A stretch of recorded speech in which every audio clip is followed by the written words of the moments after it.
Welcome, everyone, to a brand new episode of the Action Movie Guys podcast, episode 395. We're up to now the Nolan series of the Batman franchise. We're up to Batman Begins from 2005. I'm your host, Alex Figueroa. My co-host is Nate from Netflix Reviews. All right, Nate, introduce our special guest. All right, we have a guest. He's been here before a couple times. It's not his first time. I don't know if he's been on 4 weeks. But if he has, then he's now an intern. I know he is an intern. He did Jack Ryan movies. No special intro. Evan is here. Evan, the intern, is here joining us for these episodes. All right, so there you have it. Evan, let everyone know where they can find you, if anything. You could just right now find me on YouTube at Pop Culture 33, but there's nothing there.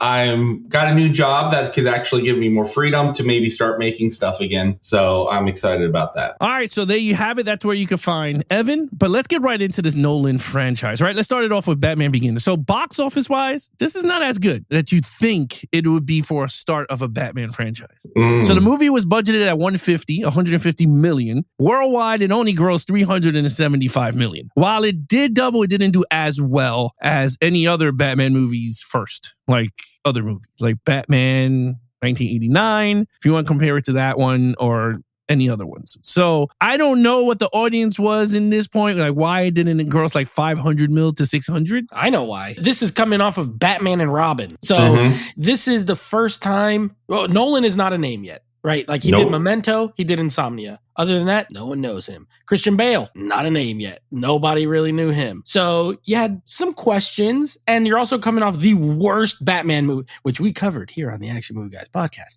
The worst Batman movie that there ever was. So it's not that the name brand was hurt a little coming off of that movie. It was like, well, we don't know about this. So that's the only reason, it was successful, obviously, as they made sequels. But yeah, Alex, you're right. It didn't make as much as like Batman 89, especially for inflation or anything, or even some later entries. Yeah. But it was a success considering unknown director, really, unknown actor, and coming off of a tarnishing film like Batman and Robin. Yep. All right, Evan, what do you think? Well, first, I think too, Nate was 100% right. And also the studio did not ask Nolan to make it. Nolan asked the studio to make it. Nolan came up with the idea and brought it to the studio. And then Nolan just got a lot of things because he was a rising star and they really wanted to work with him, and Warner Brothers needed him, a guy like Nolan, and saying, hey, your first movie was a hit, your second movie was kind of a hit, you're still growing, let's see what you're going to do with it. And he didn't ask for a huge budget. I mean, 150 ended up being that big, but originally he did not ask, like it was supposed to be like a $70 million budget with the beginning, but then it ballooned as the studio got behind it. I heard afterwards, like saying, oh, we're actually going here, we'll give you more money to do what you want to do. So it makes perfect sense. And just to be honest, half of that budget was me. I saw it 13 times in the theater, so they earned all that money. No wonder you picked this movie to join us.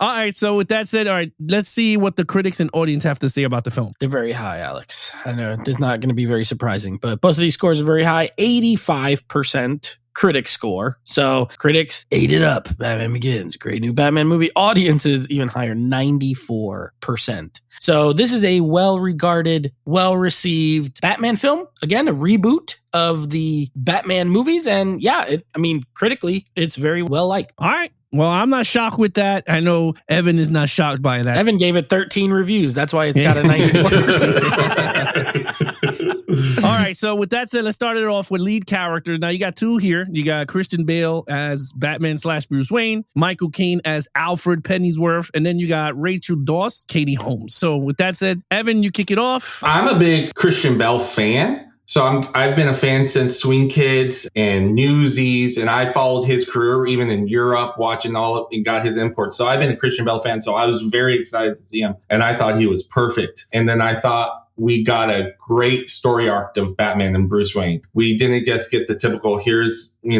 we got actually a creative way of seeing the story, because like every movie has to show his parents dying and having that whole be a thing. And I thought this was a great way of how we discovered it, that he's getting over it. And I just love that he has to learn the criminal world, but he never crosses a line, right? We never see him with that, oh, this is my stuff I'm stealing, right? I own this. So I love that aspect of it. And I thought Alfred was a perfect Alfred. Michael Caine pulls that off. You kind of get like this guy's no business a little bit, but has a little bit more of a story. We don't quite know it yet, but you kind of have like more of a presence than the other guy, because the other guy was from the original. Here I am. I'm Alfred. I might tell you something, but we don't ever get it. And if we're counting, I wasn't really counting Rachel Dawes, Katie Holmes as a main character. I know she's in it, but I was pinning her with like Gary Oldman, like she's driving a story, but she wasn't bad. But I wasn't in my original score. I was counting just Michael Caine and Batman. So I gave it a 5. With Rachel, I think it comes down a little because I think Katie Holmes does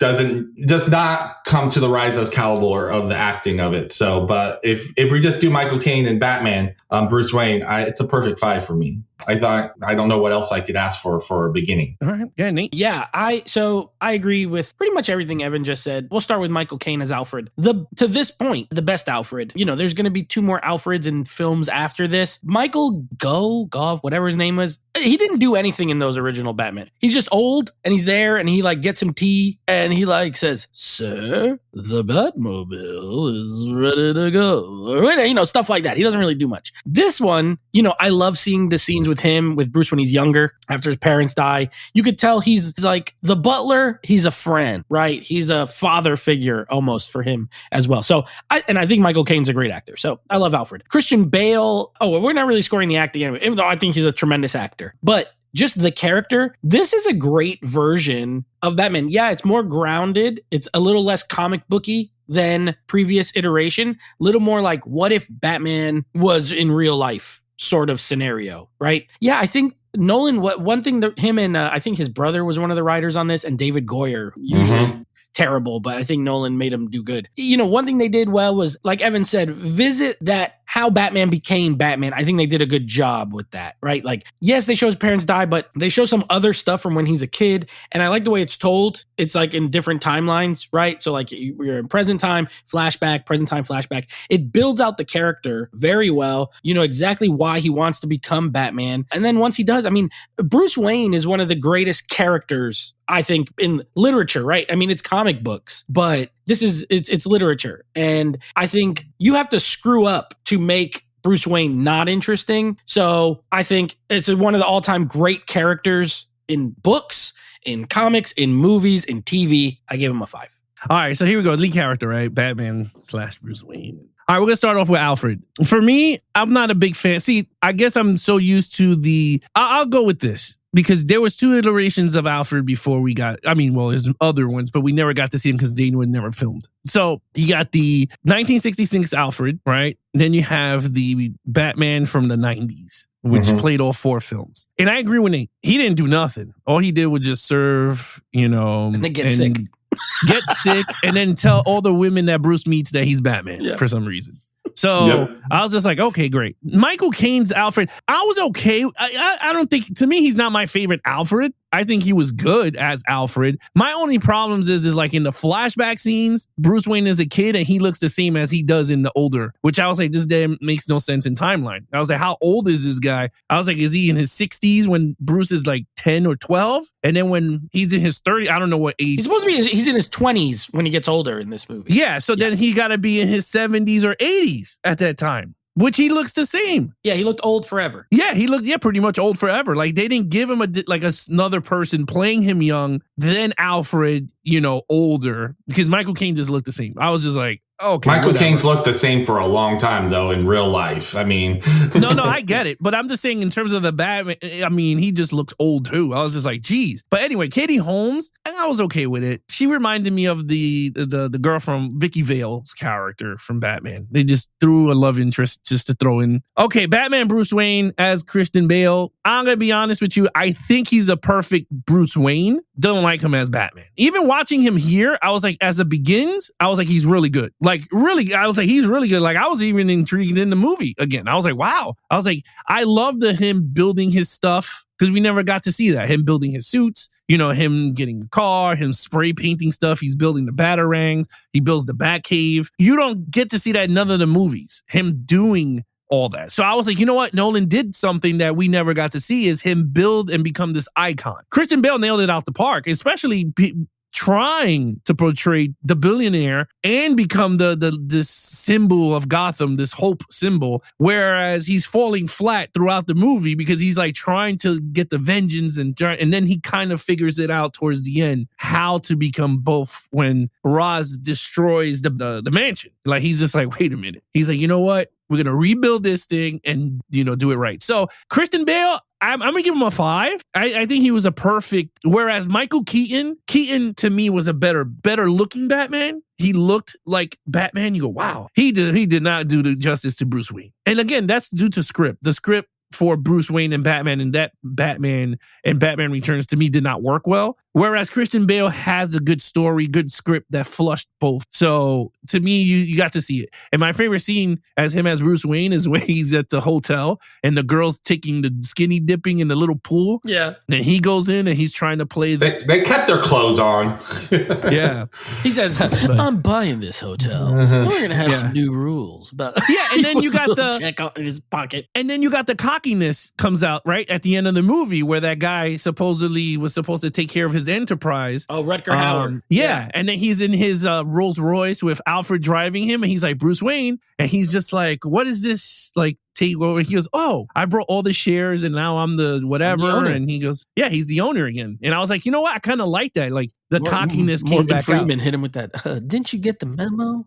Yeah, Lucius Fox. And that's another thing. This is the first time not many people know about Lucius Fox. That's another world. Some people think, he did all the gadgets, which maybe he did. Then you have others where you have another guy that comes up with the technology with Bruce to come up with his stuff. So you got Lucius, which I'm not going to lie. I kind of like the Lucius Fox, Morgan Freeman, because it brings in the two heads is better than one type of scenario. And it comes down to where he got hit with the scarecrow gas. And, Lucius Fox is like, well, it's kind of hard to come up with the antidote. And he's like trying to come up with like an excuse. Before we move on, because I agree with you 100%. I think one thing this movie does is incorporate the other characters. Yes, like very well. They really help Batman in this movie. You know what I mean?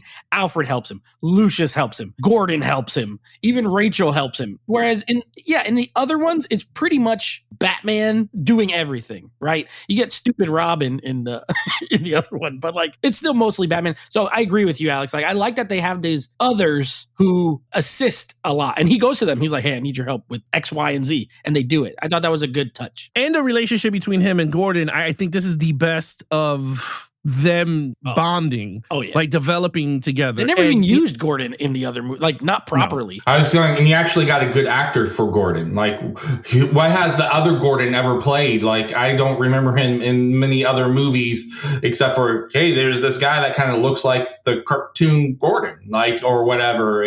But Gary Oldman, I think, is so well with Christian Bale that they just worked. They have this good relationship of they actually getting to discover each other, knowing each other, and they're helping each other. Like they're both rising and have this core ideal of what Gotham should be and what Gotham deserves. And they get to work together, and it's never said. It's just the unspoken, if you know what I mean. Yeah. I will say this before we go to villain. I wouldn't be surprised because Gary Oldman is at that age that looks like an older Jim Gordon. If they do like the Batman version of just Jim Gordon year one, him as a police patroller, like, you know what I mean? Like he works out a little bit, so he looks a little bit more stocky like Gordon does in the comics. But like year one detective Gordon, I will lose my shit. Like you don't need Batman because he has so much good story. You got Detective Flask and his corruption. Gotham is so corrupted and colluded. Like you could do so many good stories with a Jim Gordon movie that you could tie it to if you want to.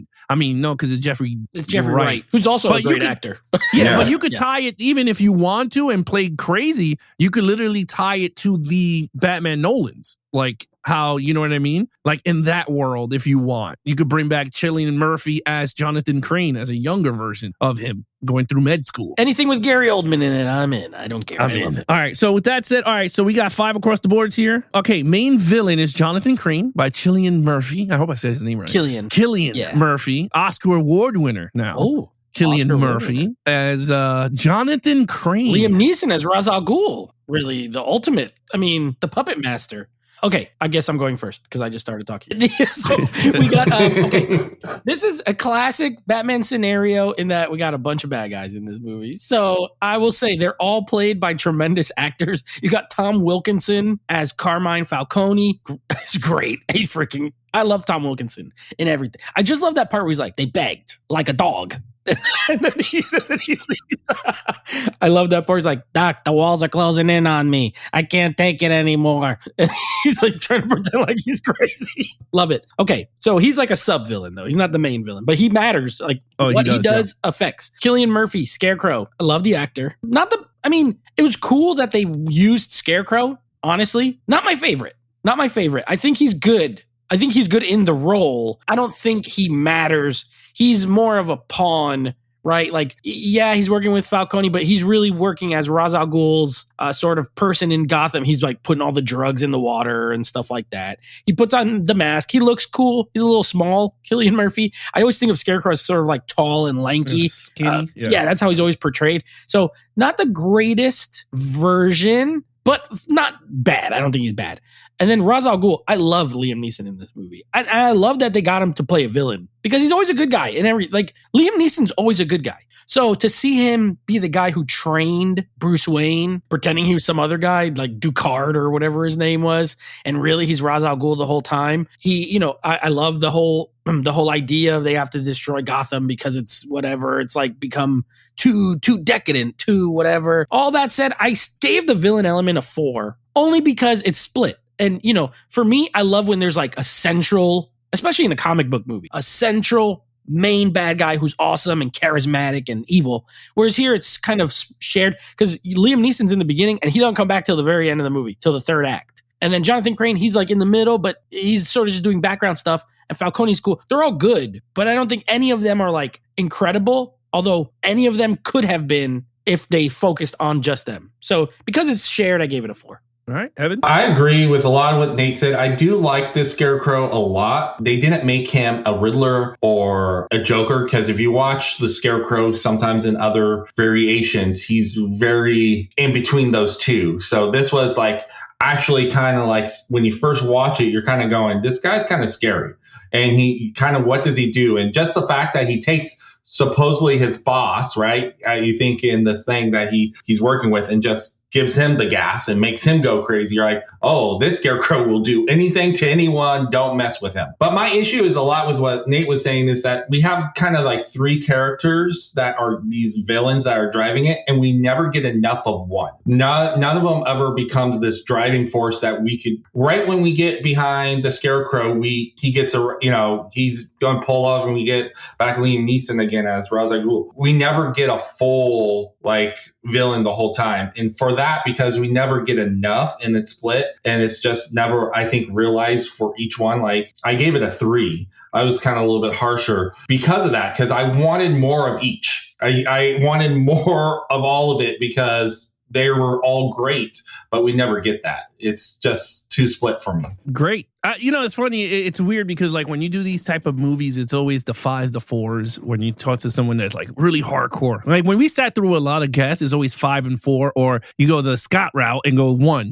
like throughout the whole thing. So just like give this thing 1s. Yeah, so like, and I like what Evan said because like I agree with Nate also, and I agree with Scott. I agree also with Evan. I gave it a 3, and this is why. I know these characters and stuff, and bringing them to life was really hard. It's a hard thing to do because Scarecrow has so many things going on for him. I agree with you guys. There is so much into this Scarecrow character. They didn't need Ra's al Ghul. They didn't need Carmine. You could use Carmine Falcone because he is a mob boss in Gotham. So that's cool. But you really didn't need the Ra's. Unless if you're doing this story, then you should have never got Scarecrow in this story. You should have went with Ra's versus Bruce, and there you go. But anyway, they did it this route. I liked him a little bit. I think the design is cool, but I am so caught up with the comic book version that he's like Nate said, he's tall, he's lanky. When he puts on, he sprays you. He has like all these like he looks so like scary. Like you're like, oh my God. Like even Bruce,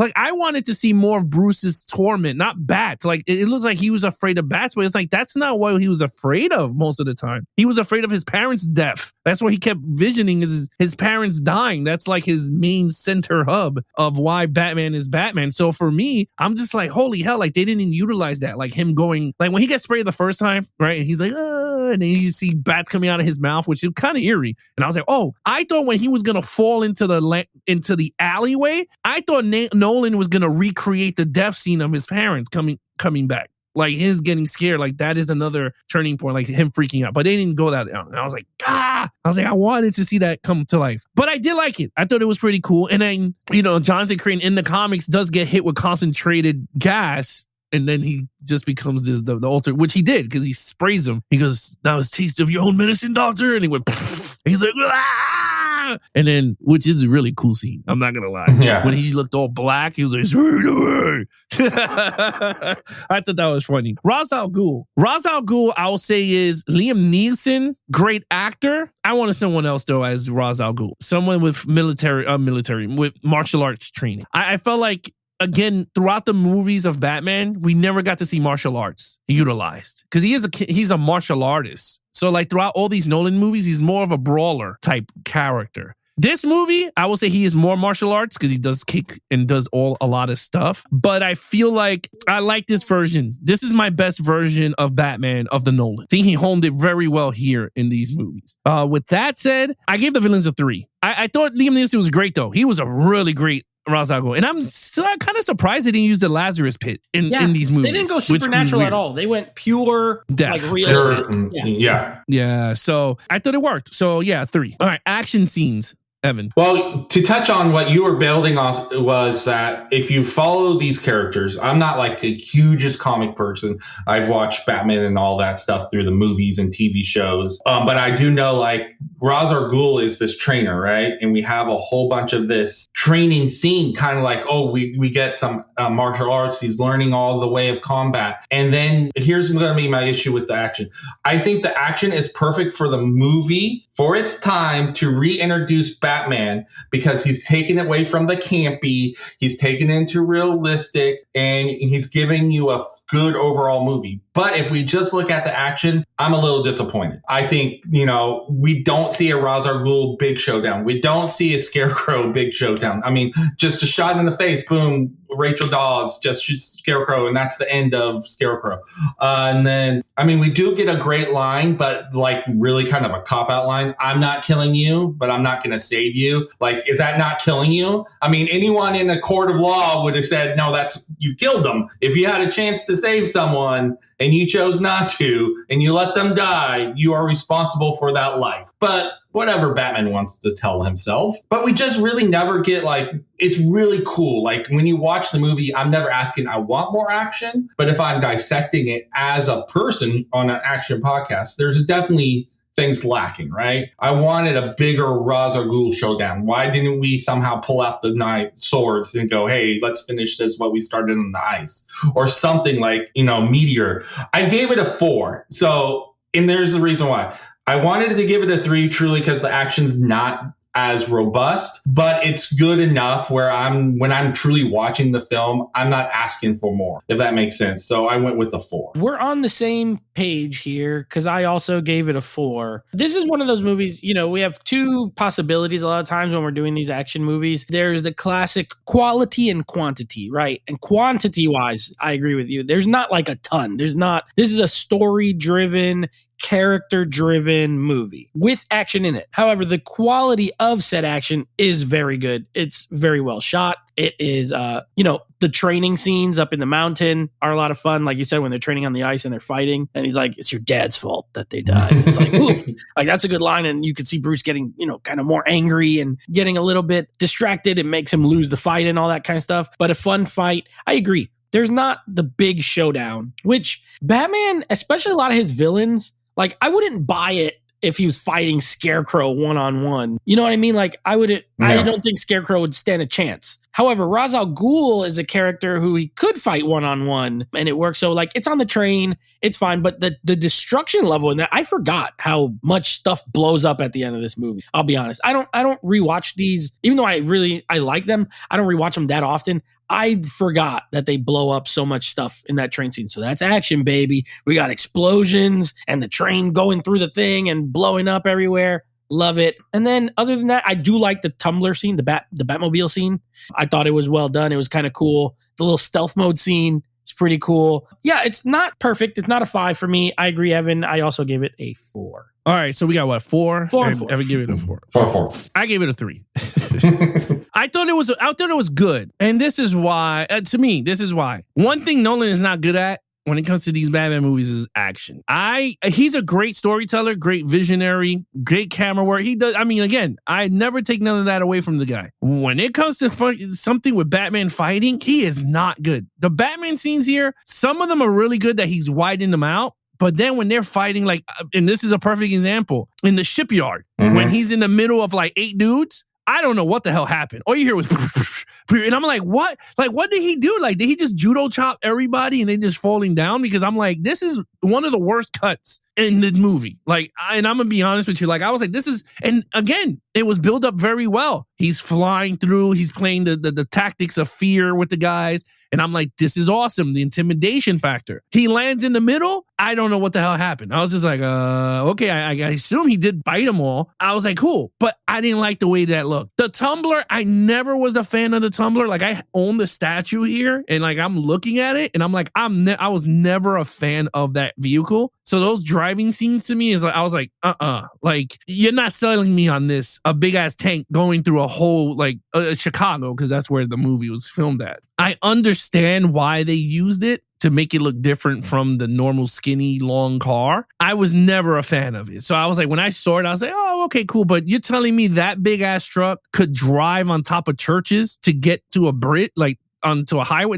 You're not selling me on that. Those are very strong roofs, okay, buddy? Yes. Those are very strong roofs. I'm telling you, because the minute that damn thing would have jumped on a roof, it would have went right through.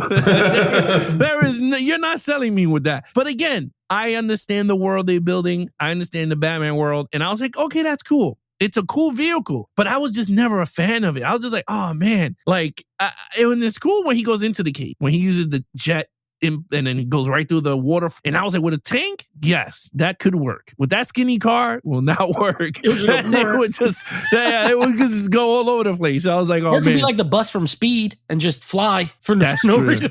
Yeah, no reason flying. Yeah, like, and then the Ra's al Ghul fights, I thought that was pretty cool. I thought that was cool. The one on the ice where he's teaching him to learn his surroundings. I thought that was pretty cool. The ending fight, I thought it was okay. So the ending fight was pretty cool on the train. I liked it. I thought it was pretty cool. I liked the chaos in in Gotham, with all the smoke, people going mayhem. Loved it. I thought it was pretty cool. I loved the scene that it was like, we got nobody to help us. And then all of a sudden Batman comes flying through. And I was like, okay, that is pretty badass. Like, you got somebody called the Bat. So I thought that was cool. I love Commissioner Gordon's line when he gets to drive it. And he's like, ooh, whoa. He's like, ooh. I thought that was fun. My only gripe, and I know a lot of people has this whole thing with Batman killing. And in this movie, Christian Bale doesn't kill as much, but he kills Ra's al Ghul. Mm-hmm. And he says the line of lines where I was just like, that is so like so he tells him, I'm not going to save you. No. Wait, he says, I'm not going to kill you. Yeah, I'm not going to kill you, but I'm not going to save you at the same time. You. Yeah. Yeah. And then he just goes right out. And I'm like, but you just killed him. Like, that's the dumbest thing you ever, like, it's just, like, you just totally try to mind screw yourself going, yeah, I didn't have to save this guy, but literally you killed him. And, to a lot of people, how everyone gets all crazy with the whole, not me. Batman don't kill. I like when he kills people. All versions kill people. I don't care. I tell everybody that I was like, if you could give Batman a gun, I'll be happy with it. Yeah, let him shoot people in the foot. Gun. Like, I don't care. The bat guy. Like, I like Thomas Wayne version of Batman in the Flashpoint. Awesome. I was like, you know what? You give me that version, I'm all in love. But yeah, I'm okay with it if the story like, and for instance, in that scene, I loved it because what?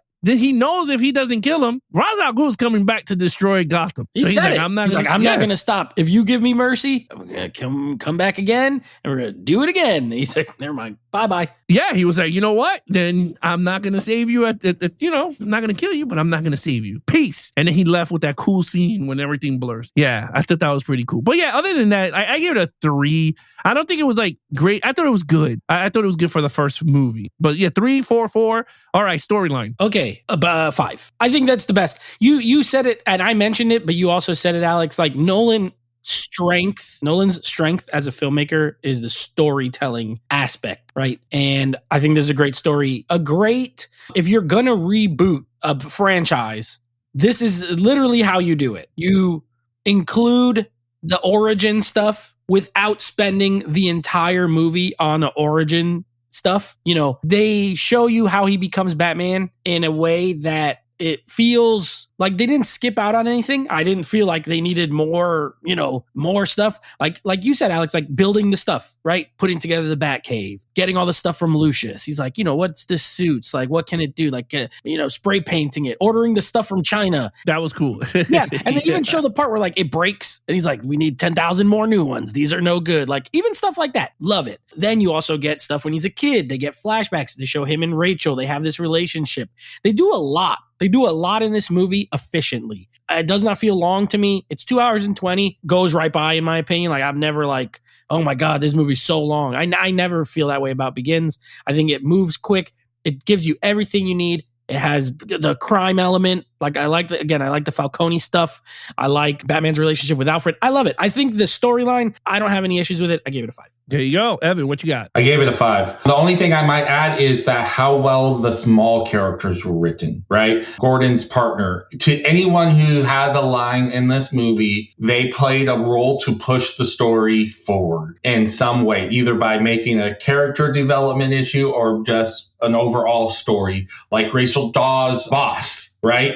The DA actually played a purpose instead of just that one role. Hey, your boyfriend's back, right? Anyone else would have wrote that character, that would have been the end of that character. But no, he plays we're now going to go, and then he dies and now makes Rachel start investigating more and actually moves the story forward. So that's another thing that Nolan does well. He makes every person you come across matter to the movie in some way. So it's a 5 for me. Yeah, I'm going to go with this.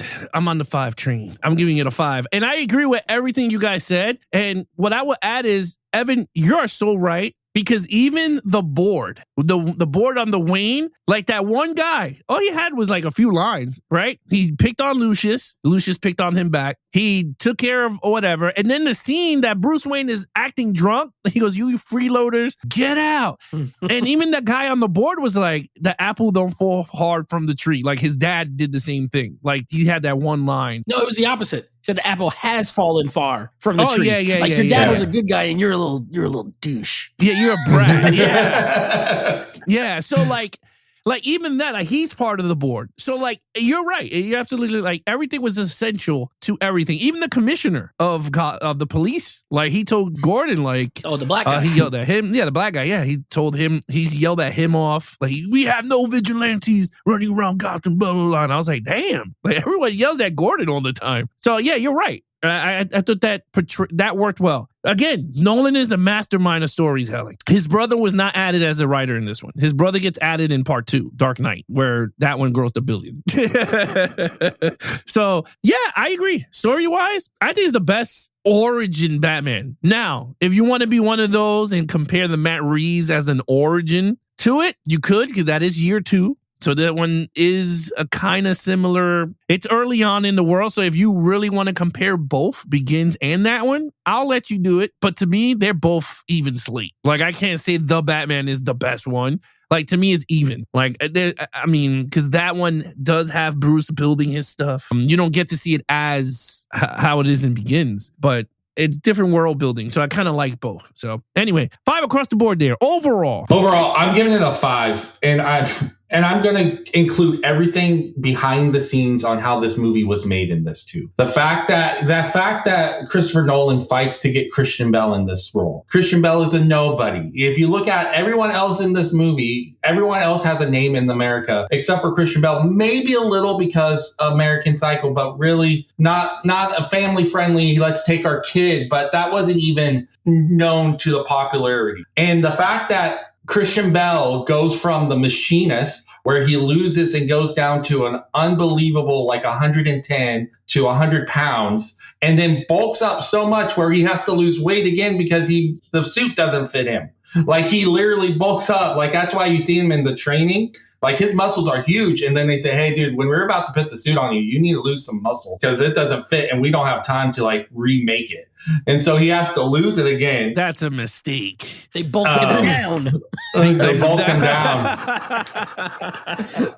Because they literally said, we can't make it. They were like, you are God mode Batman. We need you pre-God mode. You look amazing. You look incredible. You look so strong and fit. We need you to lose 15 pounds. You sound like you're rubbing oil on him saying that. Oh, you look amazing, Christian. These biceps, this pecs, and we need you to lose some of it. We need to lose some of this. It's you're too strong. But everything about just being able to make it, and that I love that. It also, they didn't try to oversell it when they brought it out. It didn't have all the toys in the beginning. And then it wasn't at a McDonald's. It wasn't trying to say, hey, we're going to do it. They literally did kind of a soft launch and then say, let's see if you're ready for Batman again. That, I think that worked to its advantage. People got to discover it and the hype got to build the show, not the studio. The fans got to do it. And I just love that. So I think everything about this movie is a 5 for me. All right. Well said. I got a 4. I agree with you, Evan. I agree. I do. But for me, I think it's a great film. I love it. I think it's fantastic. The action brought it down a little bit. The villains brought it down a little bit for me. I ultimately ended up at a 4 for the movie. Really, if I was going on my scale, it's maybe 8.5 out of 10. But I'm not going to do a 4.25 because that's insane. So I just give it a 4. I think it's very good. I think, to your point, amazing cast. Katie Holmes is the weakest of the cast and is still a name. People know who Katie Holmes was, especially in 2005. This came out when I was 18 years old. I remember seeing this in the theater and being blown away.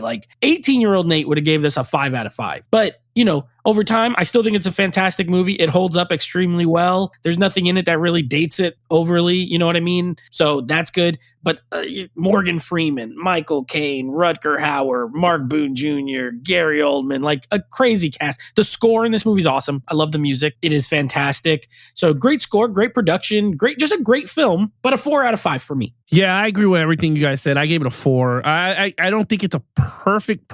I mean, it could be. I mean, I'm not saying it's not. To anybody, it could be a perfect freaking movie. I mean, yes. But for me, there's just some things Nolan does that I'm just again, I'm not big on his action shooting. I'm just not big on it. But I'm not saying that hinders it. Right, the villains, I think if he concentrated more on Ra's al Ghul versus Ra's and Gotham versus Bruce and Batman, I think that would have been dope. Other than that, I think the soundtrack is amazing.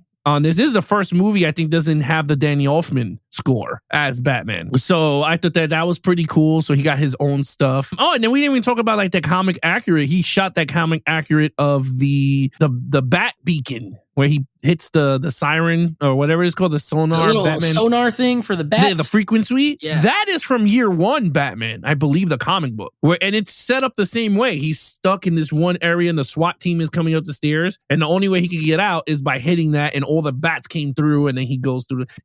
I guess it was shot kind of frame by frame from the comic. So I gave it a lot of love. I was like, first of all, that scene was amazing. Yeah, I kind of liked that a lot. And when he threw it down and then he just... Waiting for backup. I was like, yeah, it's right here. Yeah, I was like, this is dope. So again, I thought that was pretty cool. So yeah, give it a 4 out of 5. All right, total points, gentlemen. Mine's a 22.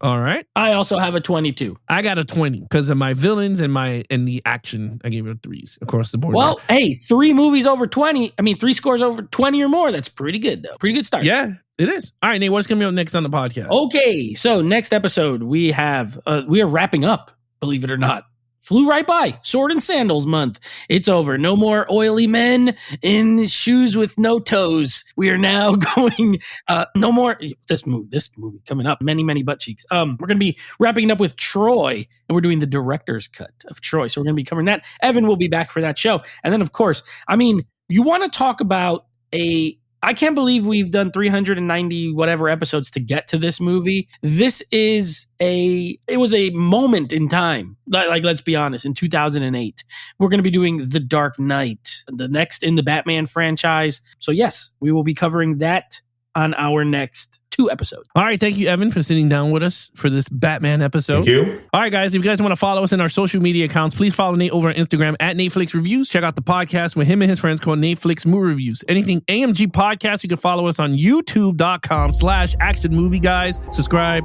leave some comments there. And then, of course, you can take us on the go with the Action Movie Guys podcast, available on iHeartRadio, TuneIn Radio, Spotify, Apple Podcasts, anywhere you listen to your podcasts on. And now Geeks and Flicks is now on TikTok. It's Geeks, letter N, Flicks. And then we do 1-minute reviews, exclusive 1-minute reviews, whether it's out of the theater or our personal watch throughout the week. We do 1-minute reviews on those. Other than that, I'm your host, Ash Figueroa. My co-host is Nate from Netflix Reviews. And our intern is now Evan. Thank you. There you go. Be awesome to each other, guys, and geek out.